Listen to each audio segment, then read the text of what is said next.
क्लोजमध्ये. नमस्कार, मी पी.जी. पाटील जनसेवक. आज राम मंदिर चौकाकडील या शौचालयाकडे, मटन मार्केटच्या शौचालयाकडे नागरिकांनी बोलवलं. आतापर्यंत लाडक्या बहिणी पुढे येत होत्या, आता सर्व लाडके भाऊ पुढे येत आहेत.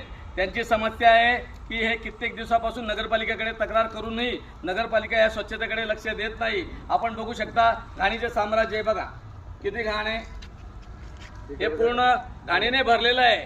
इथून रस्ता सुद्धा त्या शौचालयाकडे, समोर शौचालयाकडे जाण्यासाठी रस्ता सुद्धा नाही. माता भगिनी असतील, हे आमचे बंधू असतील, अतिशय मोठ्या पोटतिडकीने 3-4 दिवसापासून बोलत आहेत की दादा या. आणि अतिशय ही आमची सत्य परिस्थिती बघा. नगरपालिका प्रशासन याकडे दुर्लक्ष करतं. बघा आता आपल्या समोर नागरिकच आपल्या समस्या मांडतील. सांगा दादा काय अडचण तुम्हाला? 20-22 हजार रुपये पोऱ्याला लावला म्हणे डेंगू होऊन गेला. सांगा. सर्वसामान्य व्यक्ती तुमच्यासमोर बोलतोय. बिल पाहिजे तर बिल सुद्धा द्या काढतो मी. डॉक्टरांचे बिल द्या काढतो मी. विचार करा, लोक बिल सुद्धा दाखवायला तयार आहे. एवढं निष्ठेय काम या नगरपालिकेचं आहे. किती दिवसापासून तकलीफ होऊन राहिली. प्रत्येकाकडे आजारी पेशंट पडलेला आहे. यांना सांगतो याच्यामध्ये आणि पाईपलाईनच्या विषयामध्ये आणि विकासामध्ये याचा कुठला संबंध येतो का? जनतेची दिशाभूल आपण स्वतः करत आहात.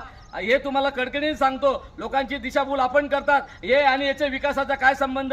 हे रोजचे दैनंदिन काम आहे. समोरचा माणूस सांगतो मी माझं बिल सुद्धा दाखवायला तयार आहे. कोणत्या प्रकारे या शहराची वाट लावली या सीओने, मुख्याधिकारीने. बदली होऊन सुद्धा तो जायला तयार नाही. प्रमोशन झालं तरी जायला तयार नाही. इथे मलिदा खाण्यासाठी बसला आहे. आणि सर्वसामान्यांचे जीव पूर्ण पाडवा शहर आरोग्यामध्ये धोक्यामध्ये, आरोग्य त्यांच्या धोक्यामध्ये आलेलं आहे. आणि म्हणे पीजी बोलतो.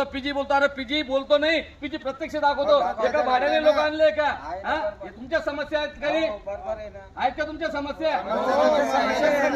हे समोर प्रश्न तुमच्या समोर दाखवतोय. आणि अशा प्रकारे निर्लज्जपणे हे शासन प्रशासन मोठ्या प्रमाणाने गावाची वाट लावली. आपल्या गावाचं जळगाव जिल्ह्यात नाव बदनाम केलं. आणि तरीही त्या माणसाला अजून थांबून ठेवलेलं आहे. काय मलिदा खायचा आहे, आम्ही सर्व भाऊ आणि वाटून निटून खाऊ, असा हा त्यांचा प्रकार चाललेला आहे. आणि कोणी गर्व करू नये. हे बालाजी महाराजांचं गाव आहे.